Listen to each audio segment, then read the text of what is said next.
without spilling it this time. Hello and welcome to Talk TV with Tiffany. This is my live stream show that's all about The Boys, Amazon Prime's hit show. If you haven't seen it, either you are squeamish or you are living under a rock, pretty much. But I am joined by by Mark, aka Terror, and Jules, who triumphantly binged the entire series throughout the course of this week so that they could be here to chat about it. And I'm super excited to have you join us. There will be spoilers, and we'll try to keep it profanity free. I don't swear as much as Butcher, nor do I use his favorite word. But you never know what'll happen on this show and when talking about this show. So with that said, I will roll the titles.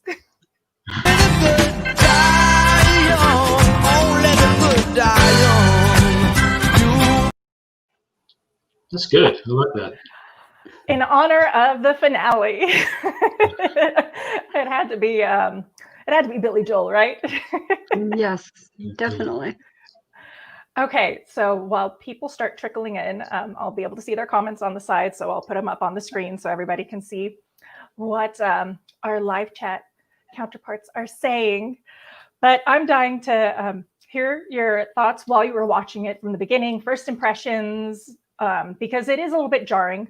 I mean, it's going to be very violent, but they get very creative with how violent it can be, and however violent, gross, disgusting stuff you think you've seen, this gets really, really like factually realistic, down to like the scientific, physics of it,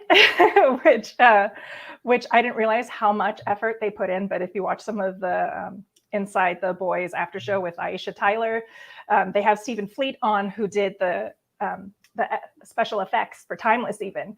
So he talked about how they would go to great lengths to get, body parts flying as accurate as possible. So with that said, from the very beginning, how'd you all feel about it? Jules, Mark, go on, lady Jules. first, Jules. The first time I watched it, I stopped after episode 3 because I kept jumping and I couldn't handle the splatter of everything. Yeah. I don't blame you. It's jarring. Yeah.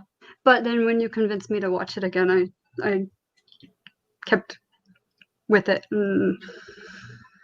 Aside from the jumping of, it's got the shock factor, I think. Big shock factor. You don't see any of that stuff coming. As soon as you stop watching it, you think everything's just calm, and then it's just like, and then you jump, and then it's like, oh my God. But I never, ever in a million years would have thought there were that many ways for people to die. Yes. Totally. That was a shocker. Some of them had me wondering, but. Mm-hmm. How about you, Mark? Yeah. So it's funny because I had a number of people ask me, why did you take so long to actually watch it? Mm-hmm. I mean, I find sometimes with shows, some shows I figure, no, that's not for me. That's not something I like.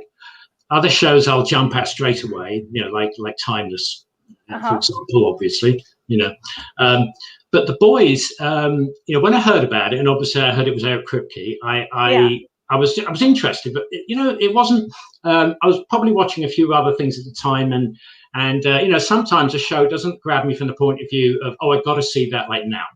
Right. So that's why it kind of took me a long time, and so I just got through finishing some other shows, and I guess it was just a couple of weeks ago now, right? I figured, got to try this. I think it might have been after talking to you actually on one. It's that recent. And once I watched, so I decided, okay, gonna watch it. Gonna watch first episode, and I was just drawn in immediately. And from when I watched the first episode. And the other thing I find is when I've watched, if every now and then there's a show that I watch the first episode, and I've got to binge it. I've got to set aside whatever time I've got available, from work or whatever. I've just got to watch the next episode when I can. And it's kind of difficult, I guess, in terms of why I sort of got really hooked in and ended up finishing it in, watching, for me, which is a big deal, watching, 16 episodes in less than a week. The characters, for me, are kind of an obvious thing, but I really got into the characters. I like Carl Urban. I've seen him in quite a few things. I've never seen Jack Quaid before, actually. I know. And me either. Yeah, and I thought I liked how they worked together, how they started, when kind of how Huey got involved. And the team, the team chemistry. The whole violence thing, I think you're either you're either okay with that or you really want that type of stuff. For me, it kind of fit. I never read the original comics as I did. Me either. That's like my disclosure on top, ahead of everything. It's like I've never read the comics for anything that I watch that's based on comics. Yeah, and I did actually. Into the shows. Yeah, one thing I did do, I did go back after I watched the show. I did go back and actually dug in. I went on the internet, and you probably know, but there are sites you can go to, and you can find all the boys' comics, sort of online. And the violence there is just a part of the original comics and everything. So yeah, for me, the characters and it just, sometimes there's a magic there. And I have to also give, I thought, I blanked on the name of the Homelander actor. Anthony Starr. Anthony Starr.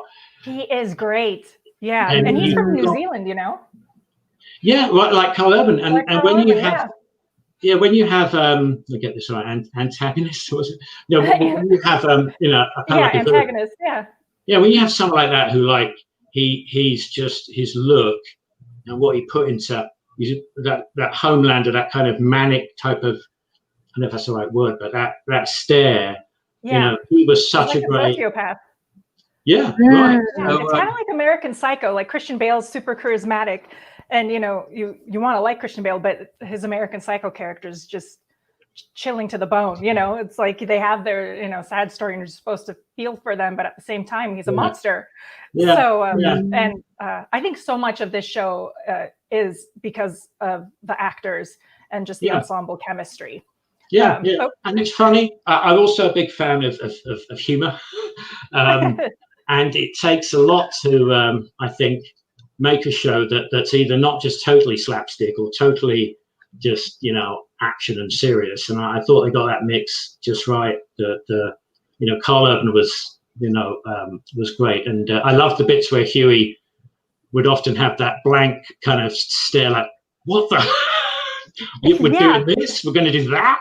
It's a culture shock to him because Huey's kind of our perspective. He's like this disgusting thing, an absolutely shocking and tragic event happens. And first of all, to lose someone you love and then to see them die in such a disgusting way right in front of your eyes. That was a shock. That was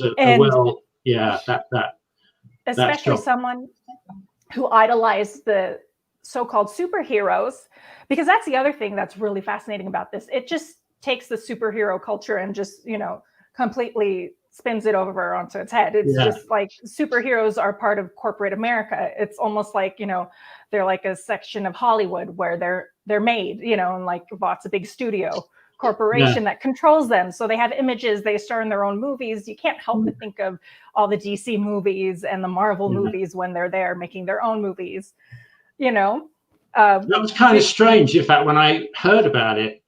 I'm not saying that didn't put me off, but I remember thinking, oh, that's kind of weird. So the superheroes are like are bad guys, and that was and once I got into the boys, I thought, oh, that was a really neat twist. One negative of the TV show. Yeah, it's a very small one. Terror. Terror got tiny screen time, and he's a cute dog. He's British, right? He's a British bulldog, and and I do know why.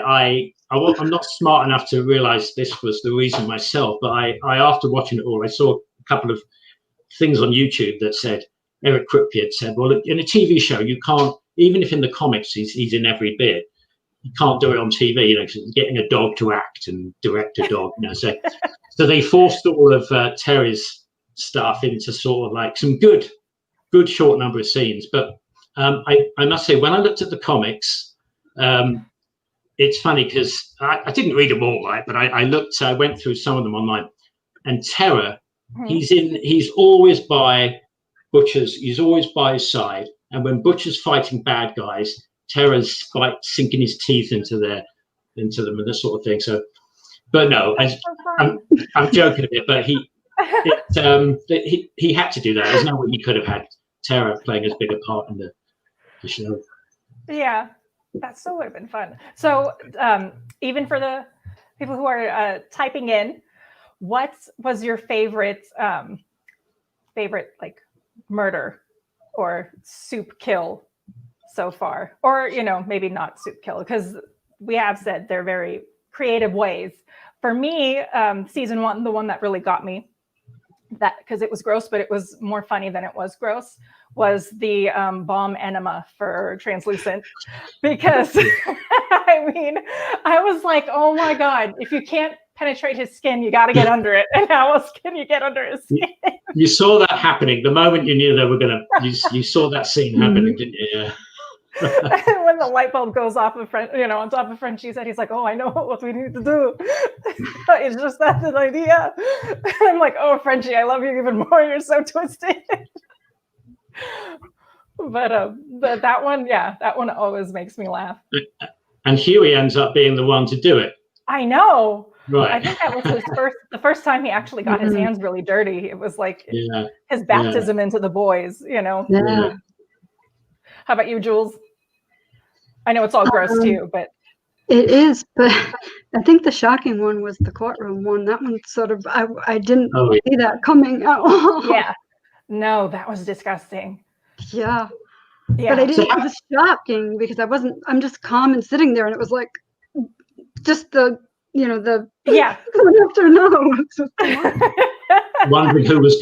wondering whose head was gonna blow next, weren't you? It was like the look on his face. He's like just so calm, like he's just like, Yeah.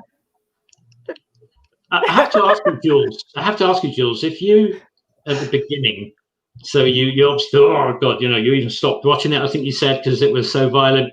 Yeah. What? I mean, was it just what made you then? You were then able to because there's a lot of after you decided not to watch it and then you watched it again. There's a lot more violence. How did you get through it? Yeah, a lot of. Was it just a story? Was everything else so good that you put up with the violence, or did you just get? Yeah, probably. I think I sort of lost interest in it too. It sort of was like, okay, I could take it or leave it, and then I'm like, well, since the violence isn't, my cup of tea, I figured might as well just not bother. But then when I realized it was from what Tiffany said that it was gonna, be worth it, I was like, give it a try. It was worth putting up with the violence and the. I mean, it wasn't once you got used to it the first few times. It was like, but it was the shock thing. I think more like that you didn't see it coming. I think that was the biggest thing. They just didn't give you any warning it was coming. I think that was probably the biggest.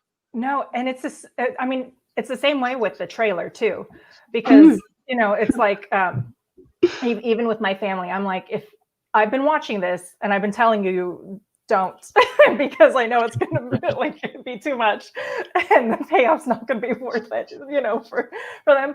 And it's like, I'm just curious. Just maybe I'm like, I'll start the trailer for you and we'll see. And I even forgot that it was in the trailer. And the second Huey's girlfriend goes, it's like, never mind.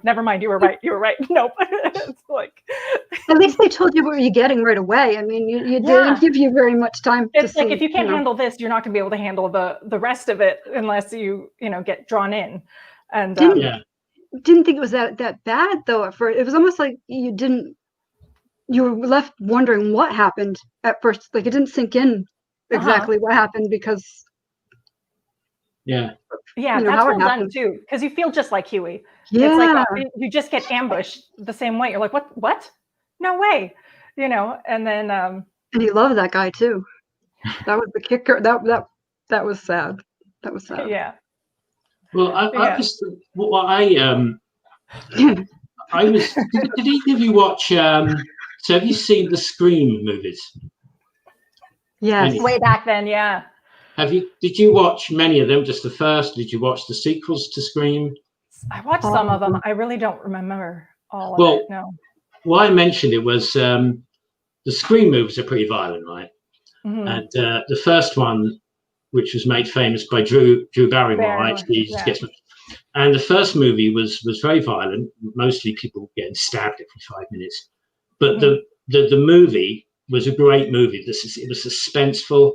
The violence was part of it, and so that's why everyone says kind of Scream was. Most people say that's the best movie. The subsequent, in my opinion, I didn't see all. I forget how many sequels they were, but I saw a couple of the sequels to Scream, and in my view, they were nothing as good because they had the stabbing, they had the violence, but the stories, the suspense wasn't there. The violence was just, it's time for another Scream stabbing, someone to be on the telephone, and exactly.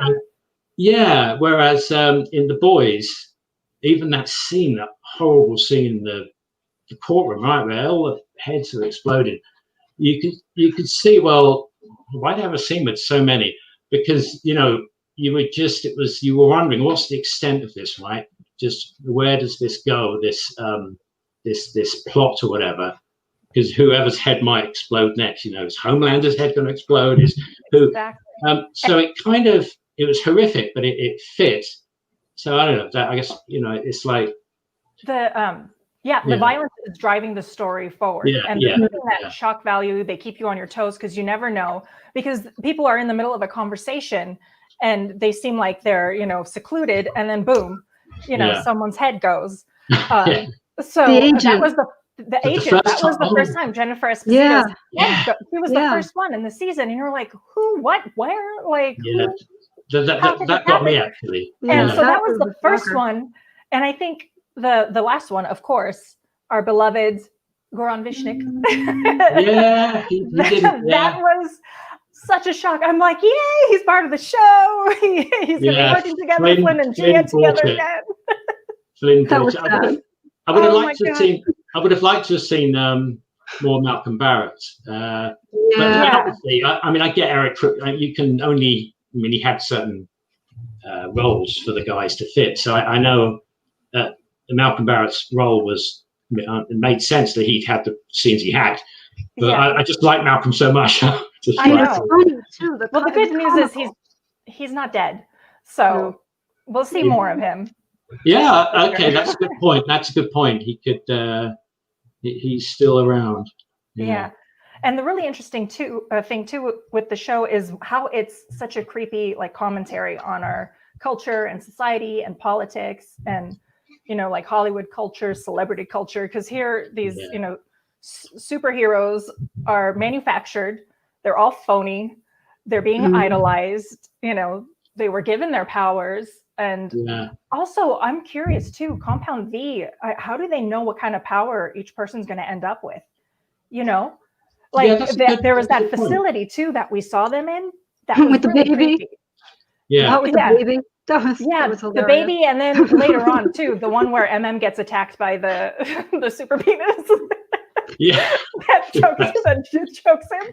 It's like you don't know what kind of they can inject you with this thing, and people could even be volunteering, like, oh yeah, I want a superpower, and then you end up with this, creepy ability. You think that's definitely. Maybe that's a plot point that they could build on that. You could imagine them maybe building on that in terms of maybe there is a way to engineer it. There might have been a comment. Yeah, it was. There might have been a comment about they don't know. Someone made a comment about I don't know who Starlight or something. They don't. But yeah, I don't think it was ever. It seemed like kind of random, didn't it? As far as we know at the moment, kind of what an individual turns out to get. Like Starlight type of power, yeah. And then there's a little bit of the nature versus nurture with Homelander's son Ryan, and Rebecca was raising him, trying to well, first of all, concealing that he even had powers, but also wanting him to be good. So she was probably, when he was old enough, going to ease him into maybe the knowledge of what he can do, because he probably figured out sooner or later that he's got these powers once they were triggered by something. And then he did that quite well, Anthony Starr, didn't he? He took that probably just as far in that recognition that he had, that his childhood was, well, that it was, why he knew he was messed up. But only to the point of kind of knowing it and resenting it, but not enough that he could do anything about it, at least not at this point.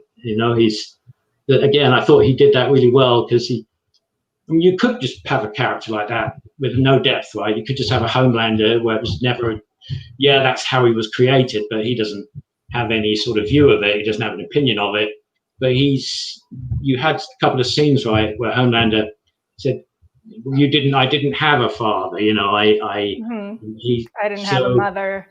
Yeah, and he kind of knew that had resulted, as well as the V itself, because I guess the point you're making is, the nurture. It's not just the V they pump into, it's kind of how you brought us. As Starlight was brought up with, different family environments, weren't they? So I guess that affected it. Yeah, and that's also one of the big things too. Like Starlight is good-natured, it's who she is. And Maeve, you could tell she started off good-natured, but was corrupted in the corporate world, in the world of the Seven, of being, abused by the superpowered men around her. And even the women who are in power, if they're associated with Vought, they're monsters. They get sucked in. And Stormfront's Nazi agenda is super creepy. And one of the things that I did see, because I was watching some stuff and getting scooped for season 3, Kripke had a big Q&A session on Twitter, which I missed, but then I found all the cool tidbits from it. So it turns out Jensen Ackles from Supernatural is going to be playing Soldier Boy. And he's going to be as old as Stormfront. So Stormfront was created by the Nazis for the Nazis, and then Soldier Boy is kind of on the opposite side. So we'll be seeing kind of his kind of friction with Homelander, because he's like the Captain America type, and Homelander is kind of like, I guess, the Superman-y type.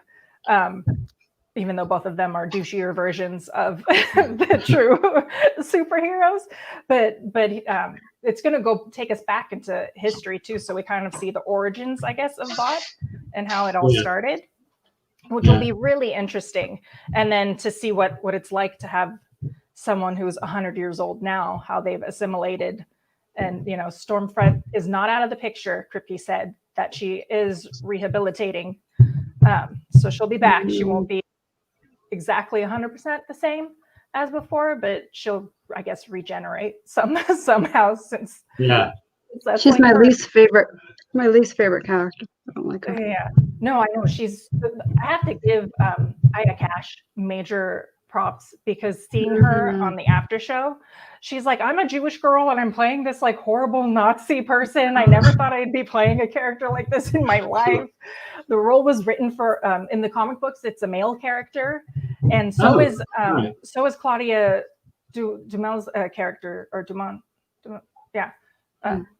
Her character was also a man in the comics. So that's a cool thing they're doing too. They're kind of making them female characters now for the show, because you never saw that coming with her. So she's sort of that was the other thing I saw with the scoop for the next season, is that Vic is sort of the plant from Vought, so she can have like the inside ear on who's going to be going up against them, I guess.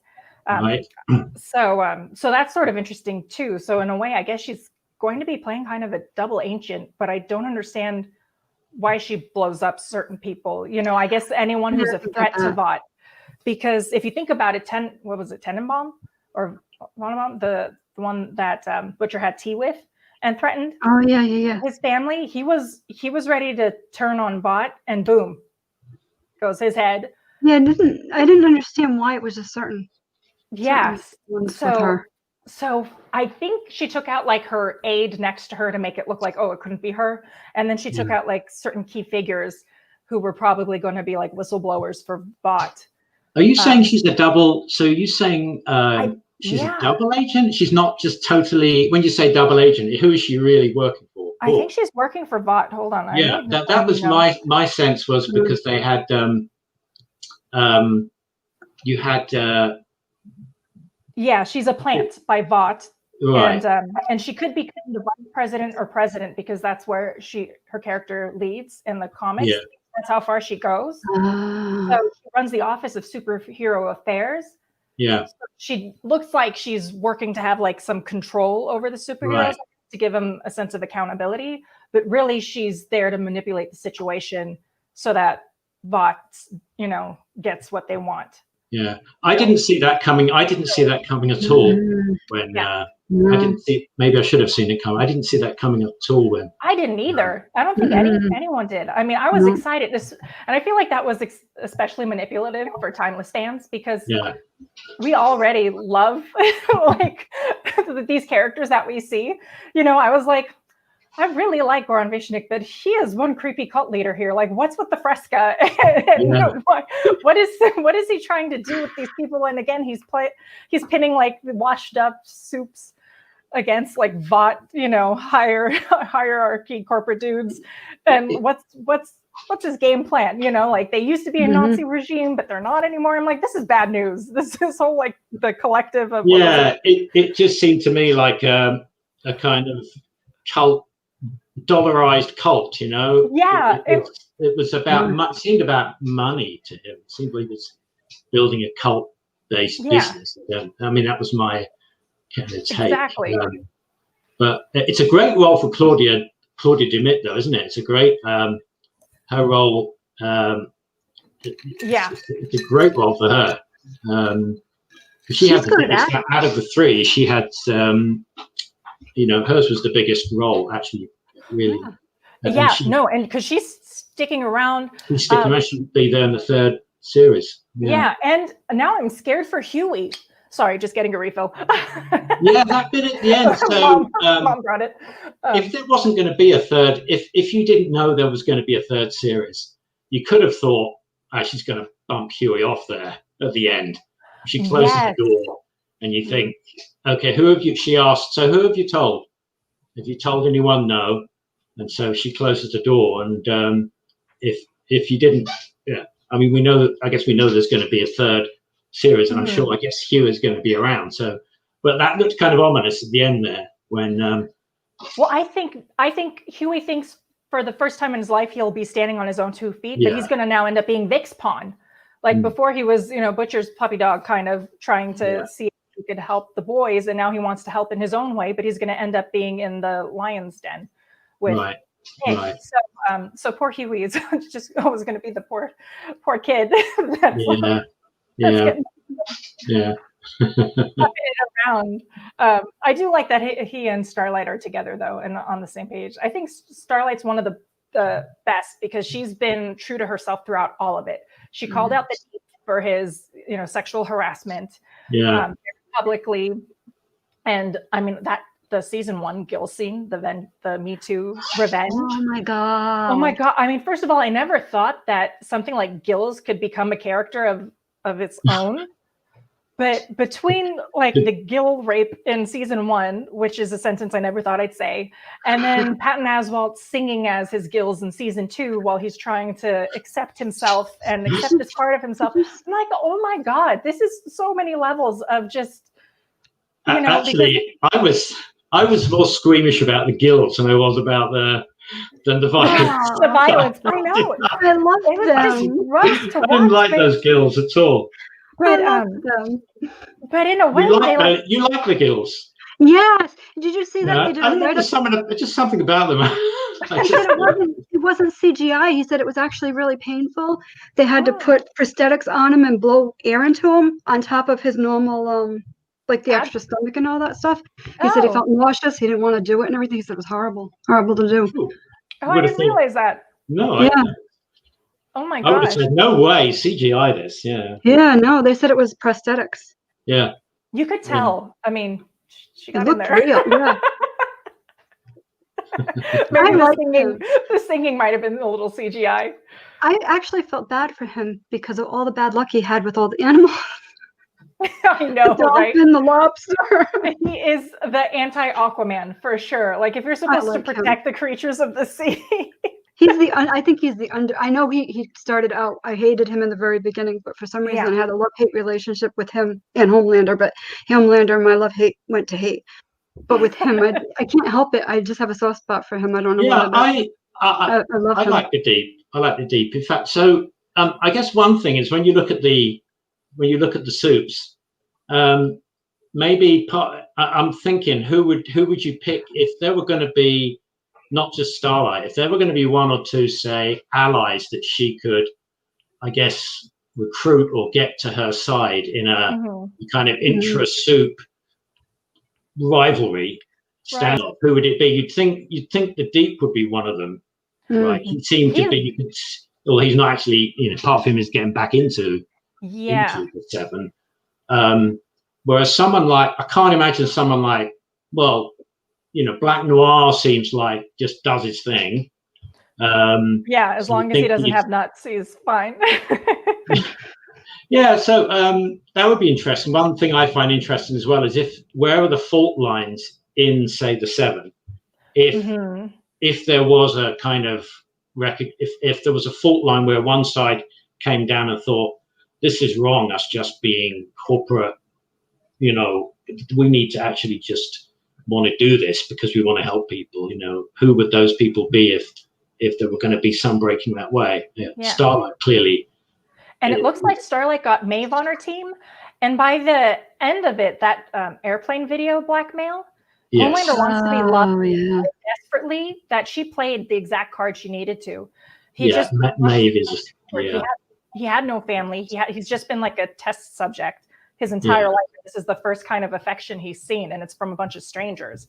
So I think they kind of got him by the balls from that. Yeah. Why he ended up on that rooftop trying to feel like he had power, but he doesn't have the power because he knows that this can ruin his reputation for good if it gets out there. Because look at what happened to Stormfront, and then he had to throw Stormfront under the bus. Yeah.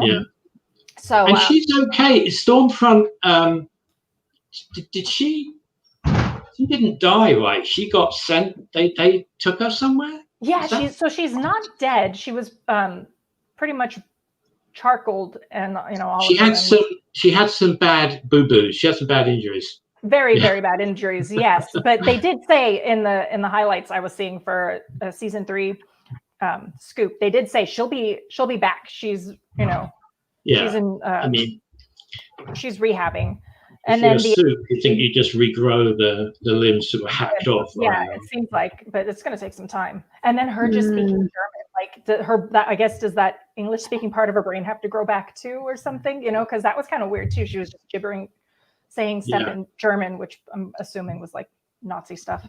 But even Homelander was like, so am I taking the kid or not taking the kid? Because I'm not dealing with this. Hot mess, not my problem, and then Maeve came in and gave him no choice and is like, you leave everybody else alone or, nobody will love you. And then he was like, fine then. And I also loved how literally 5 minutes before that, during their heart-to-heart, Homelander's like, well, I'm a man, Ryan. I don't cry, but it's okay to feel like you're drowning and to, be afraid and to, feel like crying. And then literally he's weeping in front of his son 5 minutes later at the thought of people not loving him. It's like his face is covered in so much blood that maybe the kid can't tell, but we see that he is just totally, by the way, very solid man cries from Anthony Starr and Carl Urban at the same moment. I'm just like the parallel of the protagonist, antagonist weeping because the worst thing imaginable has happened to both of them. And one is very selfish and the other one is because of, the love of his life. Which that was also heartbreaking. Ryan, talk about Ryan's going to grow up with a lot of problems. Oh my God. And that for a second too, when Butcher picked up that crowbar, I mean, first of all, it's not going to do anything to the kid. Like, don't even try. You'll get accidentally laser beamed yourself. But for half a second, it's like he made so many promises to Becca and he kept them. Was he going to keep that last one?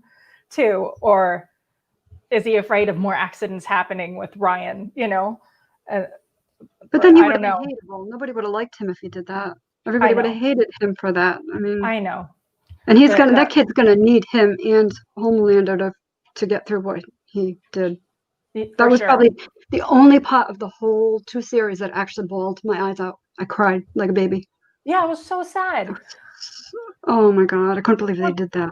Yeah, that poor kid. And I mean, Becca was like a pure mom, like 100%. Ryan was her world, and she sacrificed, being with the man she loves for that kid and everything, So yeah, that talk about a shocker too. I did not see any of that coming. Like, it was such a shocking. It was one thing after another. That was just completely the last 2 episodes where when you didn't think it could get any crazier, and then God only knows everything is getting better. I love Butcher's advice to little Ryan as he sends him off with Mallory. I never thought I'd see a kid say that word in my life. I was like, that's hilarious. I missed that. Which bit you're talking about? Oh, when Butcher tells Ryan, "Remember what I told you," and he's like, "Don't be a..." The one thing she didn't want to say. Oh, yeah. Tuesday. He's like, "Don't be a see you next Tuesday," and you're like, "Oh, they had the kid say it." Does the kid even know what it means? So funny. Probably not. It's like, oh boy. But the season 3 scoop says too that we'll see Butcher check in on Ryan, so the kid's not going to be just like taken care of by Mallory's people. And there'll be more terror in season 3, right? They didn't say I wish. They didn't say they'll have one scene with him. They should bring him back. Yeah. Hey, can we talk for a second about Carl Urban's accent? Yes. Love his accent. So I'm obviously British. I don't know if you know I'm British, but no. So I thought you've been putting on an accent all this time, Mark. Yeah, I have to top it up every now and then. I have to go back to England every couple of years to make sure I'm still saying English. So let me ask. So what did you think of his act? What did his act? It's not like a big deal or anything, but I'm just interested. What did you think of his accent? Did he sound British to you? He's not like your classic British. I figured it was just kind of like an edgier, maybe like street British kind of, where like the tough guy, where it's not as bad as Guy Ritchie movies where you can't understand them, but it's like on the cusp of that. And then then when they had oh my God, John, what's his name? He was also in Lord of the Rings with him. I was super excited. John Noble played his dad, and Leslie Nichols played his mom. And first of all, sweet Downton Abbey Leslie Nichols with her sweet little poshy British accent. Suddenly I'm like, oh, filthy words coming out of your mouth. How could you? Yeah, no, I asked that. So he did pretty well. Carl Urban, there were parts of it where he actually did a pretty good rough London kind of Dockland rough accent. Bloody hell, bloody hell, so and he did pretty well. But a lot of the time he sounded there was a definite Australian, New Zealand. There were quite a few bits where it was more New Zealand Australian than it was British. I was just interested if because I'd only probably been British, I could tell that more. But it's hard to carry off. He did good, and it didn't matter in the big scheme of things. But I was interested because I read a couple of things online about British people who've seen it, saw that, felt that most of the time it was more of an Australian accent than it was a British accent. But all I'll say is nothing as bad as Kevin Costner's accent I don't know if you ever saw Kevin Costner's Robin Hood movie. Yeah. Oh my gosh. Yes, Prince of Thieves, way back when. Yeah. I read the backstory about how he made that, but he just finished Dances with Wolves, and apparently he was really tired and everything, and he says in retrospect, that he should have given himself longer before making Robin Hood. But the very first couple of scenes, you know, he's got a bit of he tries, but once you're about the third scene is just totally American accent. Yeah, well, like Brad Pitt and Troy. Did you ever see that? I saw Troy. Was he Brad Pitt? Yeah, was he putting on a British accent there? It wasn't British. Instead, it was like they even like created a term for it because they knew it wasn't coming off as a British accent, and he was surrounded by either British actors or talented actors who could do British accents. Oh, okay, so it was like enunciated.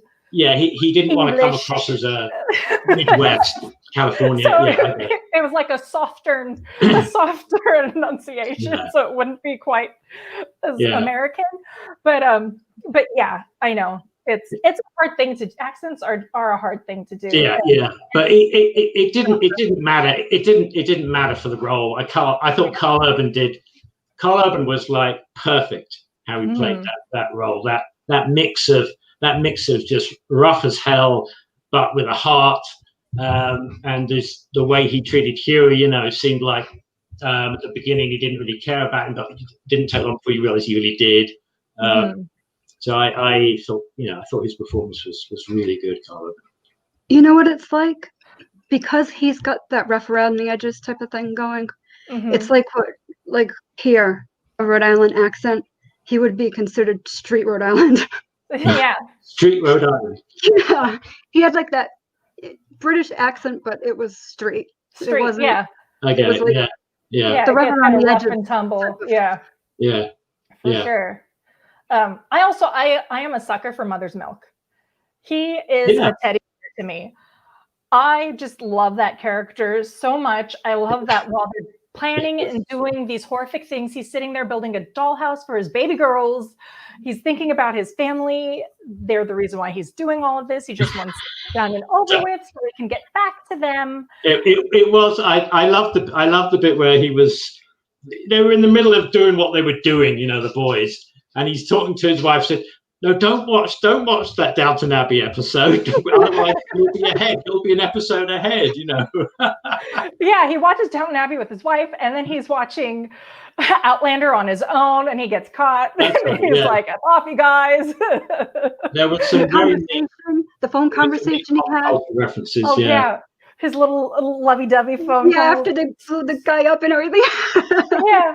And when he finally gets to go home, he's holding a big stuffed penguin for his little. I'm like, this is so sweet. He's like the mama bear of the group for sure. You know, he's the one that does like the grocery shopping and everything. He's the actor says too, he naturally is kind of OCD-ish in real life, so he brings that to the character too. He's like, I'm kind of a clean freak, so you know, I kind of channel that.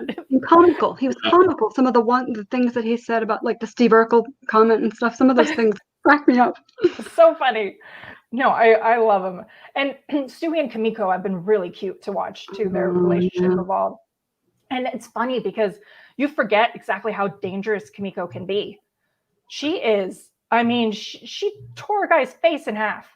And she's so quiet and just sits there and kind of keeps to herself. And, you know, Frenchie's trying his hardest to bring, you know, get something out of her and to talk to her and, you know, get her to open up. And then you see her off after her brother's killed and she's just like explosive what she can do. Even then there's of course the fight at the end where all the girls attack Stormfront, which is amazing. That was amazing. And you then you could see Kimiko, she's trying. She's like, can I, oh, she's too unbreakable. I can't. And then next thing you know, her neck snaps. And I'm like, how indestructible is she? Like, she can dead then. I thought she might be dead. Yeah, I was like, oh, can she I recover forgot from this? she could come back. Yeah. I didn't know she could come back from that though. We've seen her like tear people apart, but how much can she take? Because her brother was able to be killed. So, you know, like she could be able to be killed too. So I didn't know. I when she same thing. I was sad. I thought the same thing. I thought when Stormfront, when her neck was broken, I thought, oh, that's a you know, that's a downer. And right then when she was starting to open up and teach her the sign language and everything. Yeah.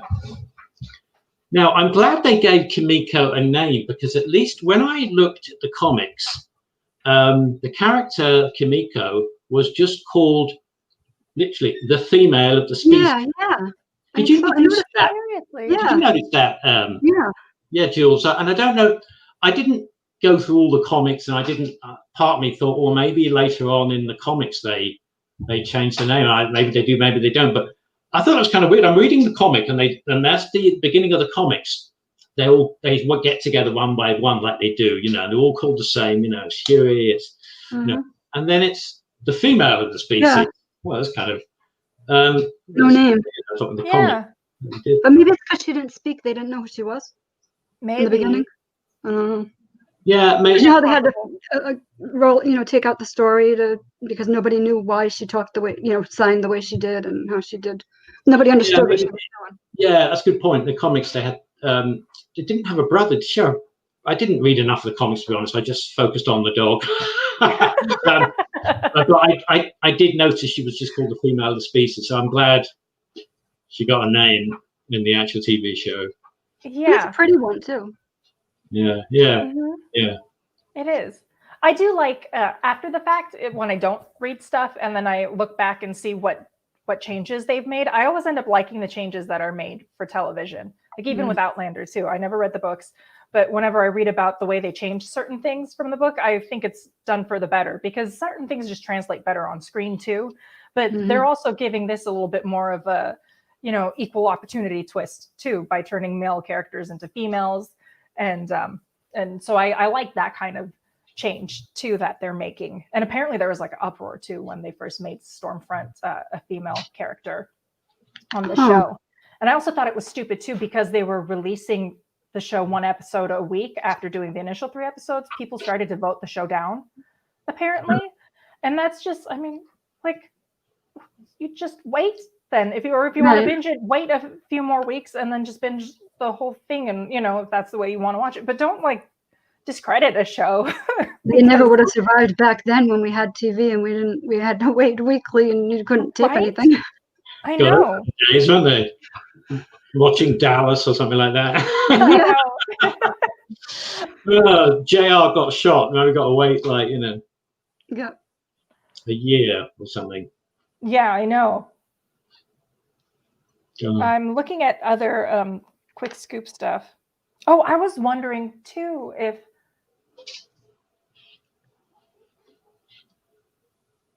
okay, sorry, never mind. I got a weird comment that I'm not going to post on screen. So one of the things that I was wondering is, so Huey told the story about how his mom left when he was 6 years old. She just up and disappeared on them for no reason.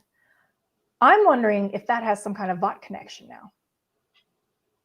If that'll end up being some kind of a twist. But Huey's mom. Yeah. Left when he was 6. The Starlight has that conversation with him in the car, and she's like, right. She said she's not dead. No, she's not dead. And we did all kind of assume that maybe she had died. It was never really clarified. So now I don't know. That's just me. That's just my talking about it. I didn't see anything about it.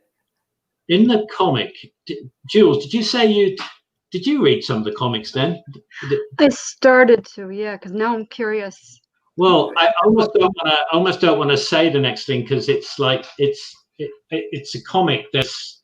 I just want to say I won't. It's like there's something mentioned in the. They might not go down that road. You can say it.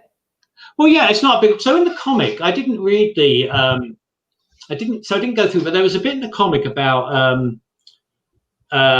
Butcher, about Huey getting fed some V, about him getting someone giving him some V, but not as a kid, but something like and it was there was mention in something about, and I thought it was something like, I don't know if it was Butcher or someone gave him V, and Huey was really annoyed and everything. But that doesn't, that didn't suggest to me that Huey was a soup or anything.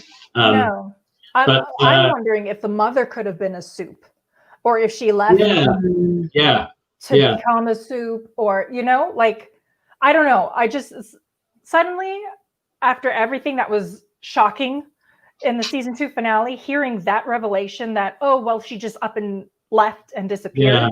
Yeah. I suppose that like, begs the question of. I suppose that begs the question of whether.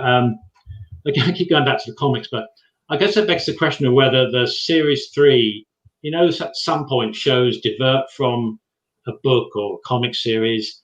Are there things that happened that were covered in the comic book series that they will move on to in the 3rd series? Or, and I didn't, like I said, I didn't by any means look at enough of the comic books to see, oh wow, that happened, near the end of. Yeah. Because the comic series, I did read that the comic series was a sort of lasted a certain number and then stopped. I mean, it was quite a few. It was like they stopped them. There was about 70 or 80 of the comics. So it begs the question of whether they're going to do some. I'm sure they'll do some new stuff that's nothing to do with the comics, right, in the 3rd series. But are there things that happened in the comic maybe that they are? I don't know what they are. I didn't read it. One of the things that they said in the highlight reel stuff I was watching too was there's some kind of like soup orgy that's notorious in the comics that they're going to show, which I'm not looking forward to seeing that. And then apparently but that's the whole, something intimate goes down between Soldier Boy and Homelander, which they're not going to do, thank God. But I also don't even want to visualize. Especially after the girlfriend thing there, the A-Train's girlfriend, that was like... No. Yeah. I think that was probably the only thing I sat there and I'm thinking, why did we need that? Yeah, I know. It's like, thank you. It could have been done a different way. Go into this series with your eyes open, haven't you? Like, for the moment you start watching, you read about it and you're going to start watching, you've got to realize that.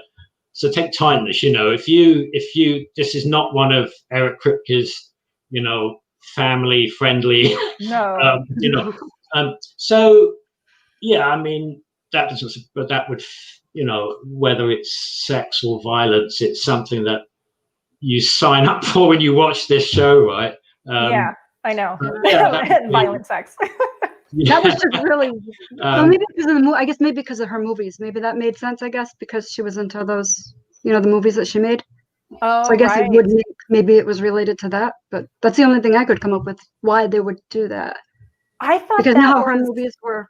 I thought that was also was she doing that to shut that person up? Was the person she did that to a threat, or was that an accident? I'm trying to remember. I thought it was an accident. Maybe that was an accident, and that's how the boys then got to her. I don't think she knew how strong she was, as far as. Sorry. Excuse me, I need more to drink for this. Yeah, I'm having to have a drink after you mentioned the orgy they're going to do in the. No, I'm not looking forward to that. I mean, no. Well, it could, of course, be building up. I mean, I wouldn't say that they'll be that cynical, but there's such a thing as building up expectation and publicity, right, for a 3rd series. But no, I saw a little clip of Eric Kripke when he was talking about the show, and I mean, I think they're just throwing all this stuff in. I mean, there's things you can do, obviously on cable, and doing this sort of thing that you obviously couldn't do in a network show. And I think they like, I think and just as they got that freedom, there's going to be things that some people aren't going to like. Some people aren't going to like all the violence. Some people aren't going to like the sex. And what they'll find is, it seems to me that there's enough character-driven stuff, right, in the boys, and plot line stuff that keeps a lot of people in it. Even if every now and then something comes up, oh god, there's another exploding head, there's I know, and blink and get over it. Blink and get over it. Long blink and get over it. Totally. So one of the things I'm interested in seeing too is the season 3 premiere is called Payback. They had tweeted that out earlier, showing that that little teaser of the script. And in the little highlight thing I was watching, it says that both Soldier Boy and Stormfront had led this payback team of soups at one point or another. So I'm curious to see if it's going to go back and we just see, like in the past during World War II, what's happening, because a lot of the soups were initially created for World War II. or if they're going to try and bring that payback team to life now in the present. And they also said that's like the archer that Deep was working with, the eagle guy. Yeah. Oh yeah. Eye or whatever. He was part of the payback team, apparently, which I didn't know that until I looked into it more. But there's going to be, that should be interesting too. I think it's going to open the door to new characters and maybe even a new. I love when, obviously timeless. I love when things go back. So I would just love to see an episode that takes place during World War II and seeing what it was like when they were first created. And more German things because of her. Probably, yeah. It would be during the Nazi stuff. Taking out the Nazis. So you'd probably see Soldier Boy being created to take out the Nazis, and then you see Stormfront fighting for the Nazis, and then I don't know how payback can go between two opposing sides, because if Soldier Boy is supposed to be like the Captain America, then unless they split teams, I have no idea. I don't know. I didn't, it's like I don't like spoiling myself, so I don't go into things too much. But I just saw those teasers, and that was really interesting. Ooh, and then another cool thing is because Kripke has been doing such a good job of incorporating previous stars from previous shows into his work. He wants to get Jeffrey Dean Morgan, who was also on Supernatural, on Walking Dead now. Yeah. He wants him to play Tech Knight, who's kind of like a Batman, Iron Man hybrid type of character. So he's not like a soup per se, but he has money and power and, I guess gadgets. Was Jeffrey Dean Morgan in? I'm sorry, I didn't see much. Was he in Supernatural? He was in the first season. He was their dad. He was his dad. Okay. He looks much different now. He's the one with the bat in Walking Dead. If you ever see images of I know him from the Walking Dead. Yeah, that's how I know it. I don't watch The Walking Dead. I don't like zombies. I can handle all sorts of supernatural creatures and stuff, but zombies, I draw the line at zombies. Hey, so these teasers you're talking about for season 3, are these out there? Are these things just you've seen, or can we see them? There. So I saw a video where someone took all these little snippets from Kripke's Q&A on Twitter, which I tried to find, but it wasn't like out there. Oh, okay. Available. So if we dig deeper, there's probably more stuff out there, but people were, tweeting him, asking these questions, and wanted answers. So I'll do like a super advanced Twitter search. And see if there's anything there. This was just a YouTube. To do for timeless. Yeah. Message me if you get anything. Send it all to me. Yeah, for sure. Tag both of us. But yeah, so Kripke has a 5-season plan right now. Okay, yeah. Neat. So, which he sort of did that for Supernatural too. He wrote his last episode for Supernatural, and it felt like a series finale. I cried so hard during that episode, but then it continued for 10 more seasons. So you never know.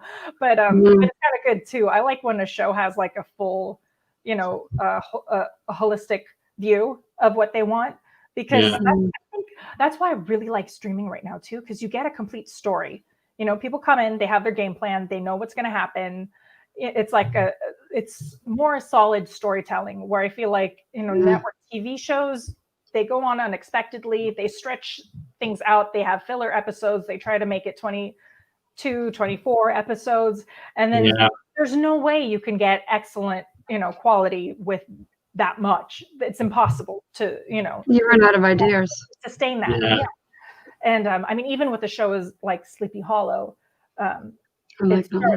I love Sleepy Hollow, right? And I like the first season was perfect, and then they kind of waffled, So it got weird. Yeah, with the kid and all that stuff, it got weird. So I mean, like there are aspects of I still like. There's behind the scenes stuff. It's like you don't know all the stuff that goes on, but again, I was like, I'm happy with it being a short show. Like I feel like the Brits get it right too. Sometimes, like I dearly miss shows, and I rewatched The Musketeers again too, and that was only 3 seasons long. Oh, I love that one too. Yeah, I want so much more of this, but it's also perfection when you watch it from beginning to end. It's like I cried again. Well, my dream was a 5-season arc for Timeless. which I is, know. I'm sure we would have seen more of Garcia Flynn if that had been the case. Sure. And I'm still hoping That's they can another do thing. movies or something. I don't know, with all the streaming networks and if there's enough people clamoring for it. Flynn has bad luck, though. I mean, even in this one, he had bad luck too. I know, right? Yeah. Well, time was expensive as Flynn. well. Yeah. Oh my But, God. JT says Kripke's last Supernatural episode was like a series finale. I haven't seen it. Neither. I need to. Now that would be some binge watch Supernatural, wouldn't it? Yes, I'm That would actually be- I'm working on an essential episode list. I'm rewatching the series because that's how I mourn my TV shows. I'll start rewatching it from the beginning. So as it's coming to an end, I'm still like in the middle of watching it. So it doesn't feel like it's totally gone yet. Yeah. I did the same thing with Smallville after its 10 season run. But again, when you have 22 or 24 some odd episodes for 15 seasons, there are some really like bad seasons and really bad episodes. And not essential. And the total story and vibe changes over time. Like, so yeah, it's one of those that it's a big undertaking. If you ever put together that list of essential Supernatural episodes, I'd be interested because I've seen an odd episode here and there, but mainly because it's Eric Kripke and I like Timeless so much and I like The Boys. I sort of part of me thinks, wow, I should try and watch some of Supernatural, but the thought of sitting down and watching how many seasons? No, it's 15 seasons. And each one had 20, is over near 300, 250. It's over 300 episodes. Yeah, wow. It's like 320 something episodes. That's too much. Too much. Season 3 with the writer's strike, and then the final season are the shortest seasons because I think we only got 13 for the year of the writer's strike, and then it's 20 episodes now in the final season. And so but that was Kripke's first like big hit. I think he had done Tarzan before that, but and then he did what? Was it Revelation? It wasn't Revelation. What was that other show he had on NBC in between? I didn't watch that one. I wasn't Revolution. In that one. Revolution. That's it. I watched the first season. I didn't finish. Yeah, I didn't watch that one. But the second I saw Timeless promos, I knew that was a show I was down for. I'm like, yes. Revolution sounds familiar. I'm going to write that on my little notepad. Revolution. But Kripke has always been very. He's, I think, one of like the ballsiest people in television because he point blank will say, like for Supernatural, he said which episodes he regretted writing or regretted like letting be part of the show when he was, in control of it. And then he also said how, like there was a safe haven for these two guys who were supposed to be, just traveling and rambling the road. And he's like, they shouldn't have a safe haven. So he literally burns it to the ground. And I'm like, well, I actually like that, but he's like, no. I regretted making that decision. So no, it's burnt, and I'm like, man, balls on this guy. He's just like, no, I changed my mind. And he's like, every season finale, I'm going to leave you hanging. I don't care. We might come back. We might not, but whatever. You're going to be left hanging. That's how I roll. And I'm like, you're killing me. I'm guessing you've met Eric Kripke, right? I'm guessing you have. No, I have not. I've never spoken to Eric Kripke. Well, so when me and my daughter Natalie, my youngest daughter, you might remember, but I took Natalie to the season 2 premiere in Los Angeles. When I was invited, a bunch of people, Timeless fans in the LA area, were invited to the season 2 finale party, and.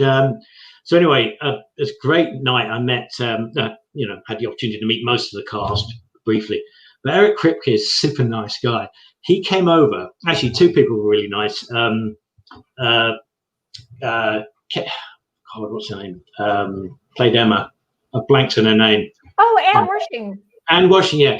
She was really nice too, talking to her. But Eric Kripke came over. So me and my daughter were sitting on this bench just before, in the area where the bar was and everything. He actually came over and said, you're a new Timeless, right?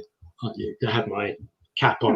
So you he knew me from my picture on my timeless That's awesome. thing. And he came down and sat next to me and my daughter and chatted with us for about, over 5 minutes, which is a long time for, a guy like him on that night. And he was joking with my daughter saying, so, you let him, you let your dad do all this stuff, right, on Twitter and watch it. And she said, yeah, I do, But he's a really nice guy too. And he, we talked about Supernatural, and I said, I'm really sorry. I said, I've only seen, about half a dozen episodes. He said, yeah, don't worry about it. I know there's hundreds of them. Don't worry about it. So, yeah, he's a very nice guy. I got a photo with me and my daughter and him. So, that's so cool. Yeah, but he's really nice. Yeah. Oh, nice guy. That's great. No, I talked to Sean Ryan, WonderCon, whoever was at the panel. I got to talk to them that year. So, so it was Sean Ryan, Malcolm Barrett. And I've talked to Malcolm quite a few times. Yeah, Malcolm is a great guy. Malcolm is so fun. He's so high energy. He was so excited, and I got excited too. I unplugged my mic, and I was like, "Oh, he's like, are you ready? Do you have a question for me? You got to go." I'm like, I do. Hold on. But I remember when Goran Vishnik, and I had a crush on him, ER Practical Magic time, and so I was just like Luca. Yes, yeah. Luca walked into the room. And, people were like, oh, look, there he is. And I was so glad he was not the first person to come and sit to be interviewed at our table, because it took me a second to just take a deep breath, settle my nerves. And I just watched him and I was like, yeah, he lives up to it. And he was really nice in the interview in person too. And I was the only person on the table of journalists that was the genuine Timeless fan who watched all the episodes too. Other people were asking their vague questions, and I'm like, no, I'm going in deep on this question. I have specifics. I want to know. And I was the only person. I'm like, no, okay, me again. I was like, I gotta get the good scoop. But I've never talked to. Really neat. That was really neat that you were a time during that period. You were clearly a Timeless fan, but you you wrote very well about it. You did a good job at, thank you. You were, that was kind of neat. Yeah. Thanks. Those days, the Timeless days. Ugh. Yeah, for sure. It was fun rewatching. This is getting a bit, I'll have to get another one of these. This t-shirt's getting a bit, you can't see on here, but this is getting a bit faded, this whole Timeless logo on here. So I know, they missed out. They should have done official Timeless merch. I know. Yeah, there was a bit out there, but I guess it wasn't around long enough, Yeah, but we'll see. Fingers anyway, crossed. But thank you so much. This was so much fun. Taking a dive into the boys. I'm so glad you guys binge watched it and we had a chance to talk about it. And when season 3 starts, we can watch it and keep tabs on how we feel about everything. I'm 100% going to be. I'm up for down for it. What's the sort you say? I'm down for the season 3. But it's not going to be around till I'm guessing. Well, let alone COVID and everything. 2021 next. That's what I thought it said online. 2021. Yeah, but I think they're getting ready to start filming. So it shouldn't be too far into 2021. Yeah, I know. I need to, maybe what I'll do is, seeing as I've spoken with Eric Kripke, maybe I should ask him for more Terror screen time. Yes. You should. He'll pay attention to you. Yeah, I'm British. How hard can it be to just keep a dog by tweet it, and then we could just keep running with it on Twitter. Yeah. He's got to put it back. I mean, I think more terror. Yeah. I mean, I thought oh my God! If we got that trending, that would be very scary for a lot of people. Yeah, Poor Terror. He's a good chap, and the actor who played him was good. The canine actor who played Terror was obviously he was subdued, wasn't he? He was and I know they had problems getting him to do stuff, but but he put a lot into the role. I thought, and he wasn't. I don't. Did he get a credit? Did he get a credit on the thing? I don't know if he did. I don't know. I didn't look closely into it when I was watching it. I'll look into that.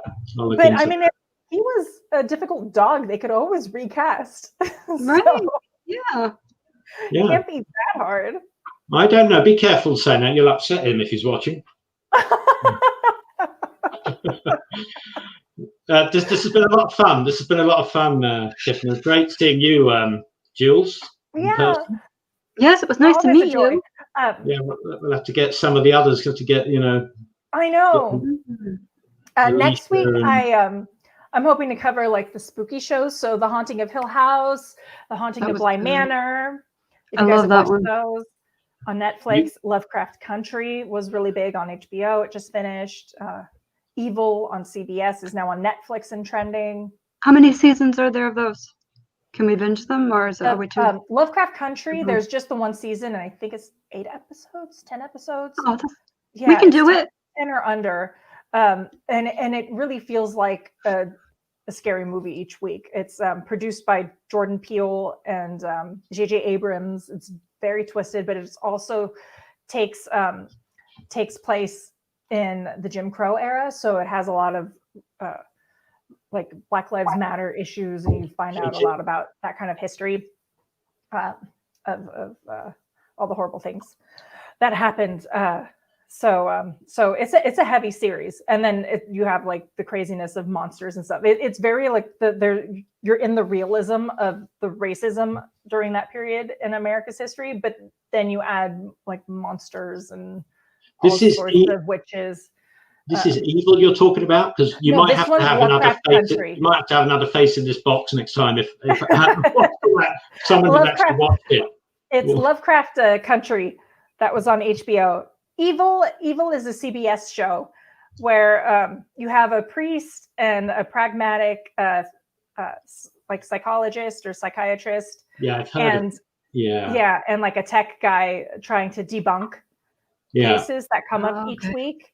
But even that is really terrifying, because there's actual evil and like, a demon at work, a demon in sheep's clothing, and Michael Emerson is the said demon. And Mike Coulter is the priest.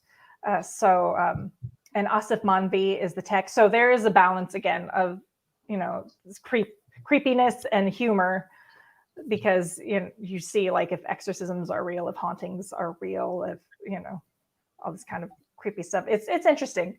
It's a good show. I recommend it. But yeah, since it's Halloween weekend, next weekend I'm sticking with the creepy stuff. And So yeah, and I don't know if I know Jules saw The Haunting of both seasons, right? Both seasons. Yeah, I don't know if you saw that, Mark. First one in the Bly Manor, yeah. Okay. I'll probably watch Halloween again. Best Halloween movie ever. I love that one. Nice. Well, I'll mix things up week to week, so we'll see, and we'll have more fun. Thank you so much for joining me. I loved gushing about the boys with you.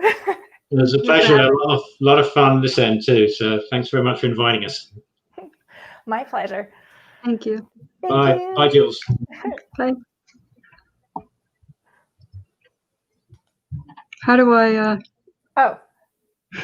Here, I can remove you from the thing. Don't worry. Thanks, Jules. Thanks. Bye. Bye. Thank you for watching Talk TV with Tiffany. Stay tuned for more. And please like, subscribe, share, follow me on any of the social media accounts. I'm around and always love chatting about TV shows and movies and anything pop culture. So please reach out if there's anything you'd like to talk about, and if there's anything you'd want to deep dive on. So yeah, until next time, happy watching. This is the end, my own.